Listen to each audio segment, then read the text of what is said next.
Bonjour, bienvenue à Francotex et Annie Moniakakou pour A-News. Bonjour Monsieur Lassina Koné, merci en tout cas d'avoir accepté notre interview.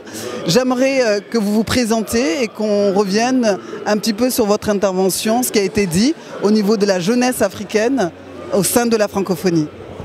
Merci beaucoup, je m'appelle Lassina Koné, je suis le directeur général de Smart Africa qui est basé et qui a le siège au Rwanda. Merci de m'avoir invité. Alors, sur le Francotex surtout, moi je pense qu'il était très important que Smart Africa soit invité à cet événement. On a eu plusieurs rencontres. Mais l'essentiel est que c'est la signature des MOU que nous avons eu avec la Fédération africaine des entreprises numériques. Comment nous pouvons collaborer ensemble, surtout les pays de l'Afrique du Nord et les pays de l'Afrique subsahara, à travers le véhicule de Smart Africa, pour pouvoir impulser un dynamisme au niveau de la jeunesse africaine. Vous connaissez très bien que 70% de la population sur le continent africain représente entre 25 ans et 35 ans. Alors, si nous ne donnons pas, nous ne croyons pas d'opportunité pour cette jeunesse-là, surtout à travers le numérique. Et pourquoi le numérique, je dirais bien, le numérique aujourd'hui, c'est le seul véhicule qui peut propulser le continent africain pour dépasser les autres, ce que nous appelons le leapfrogging. Car à travers le numérique, ce n'est pas fondamentalement l'investissement dans les grandes infrastructures, les routes, les hôpitaux. On peut bien être dans un village au bas-fond du Ghana ou bien au Cameroun et avoir l'accès à la technologie qui nous permet d'être inclus dans le développement socio-économique. Et c'est ça. Merci beaucoup. Avant de revenir sur la signature de cette convention, j'aimerais reprendre sur une phrase lors de votre intervention. Vous avez parlé justement du changement du mindset, de l'esprit de nos gouvernants, mais aussi de la société civile. Comment vous voyez ce mindset et comment on peut, nous, agir en tant que personnes pour changer justement ce mindset? Aujourd'hui, le leadership, il ne s'agit pas seulement d'avoir la volonté. La volonté seule ne suffit pas. Il faut l'implémentation. Et quand je dis qu'il faut un changement de mindset, et c'est qu'avec cette jeunesse, nous sommes aujourd'hui en 2024, on a une jeunesse très dynamique, mais la plupart de nos gouvernements sur le continent africain, on est toujours basé sur l'économie agricole, qui est basée sur l'économie d'export. Mais pourtant, cette même jeunesse qui représente 70%, on peut bien les former et les exporter en connaissance. Et c'est la raison pour laquelle j'ai toujours dit la transformation numérique, c'est tout d'abord transformation de mindset. Et puis d'accord, pour comprendre, chaque pays africain, nous avons déjà des difficultés de lever des fonds à cause des risques qui sont associés, par exemple, avec chaque pays africain, les risques qui ne sont pas d'ailleurs justifiés. Donc il nous reste seulement, notre seul recours, c'est cette jeunesse que nous devons former dans la technologie, car aujourd'hui, quand vous prenez les 10 plus grandes compagnies sur le stock de marché à New York, il y a 9 qui sont basées seulement sur la technologie et la transformation.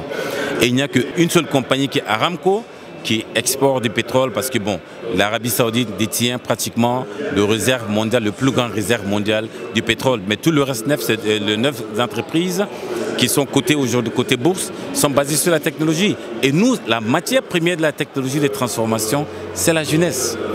Et de ça, nous l'avons en Afrique. C'est la raison pour laquelle j'ai dit qu'il faut un changement de mindset.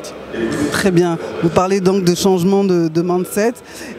Est-ce qu'on peut revenir justement sur cette signature de convention? Quel impact elle aura en tout cas au sein de l'Afrique? Et comment vous voyez justement l'après-signature? Vous voyez, les économies en général sont développées par le secteur privé. Alors, s'il n'y a pas de véhicules qui regroupent les entreprises numériques sur le continent, alors comment est-ce que nous pouvons travailler ensemble? Nous sommes très dispersés.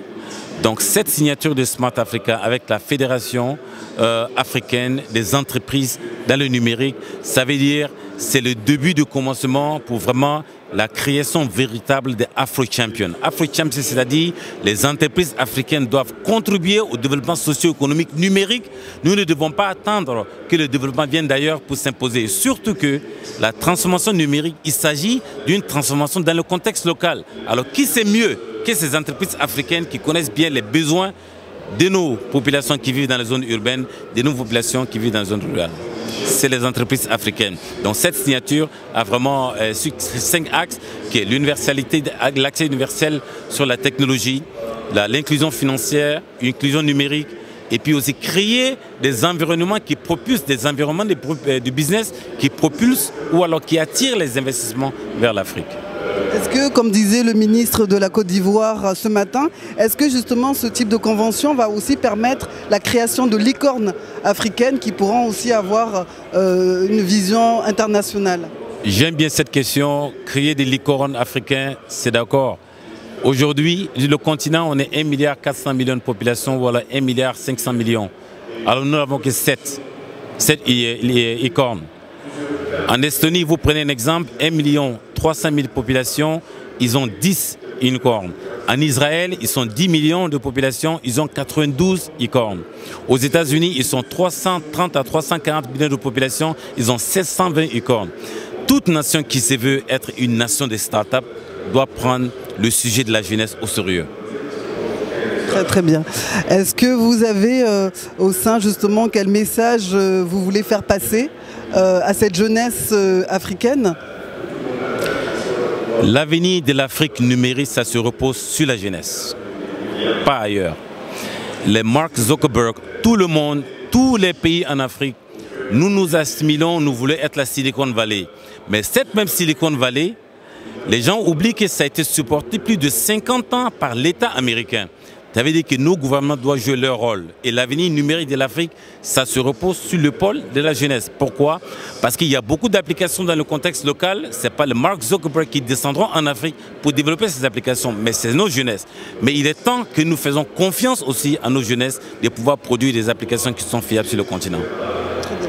Merci beaucoup.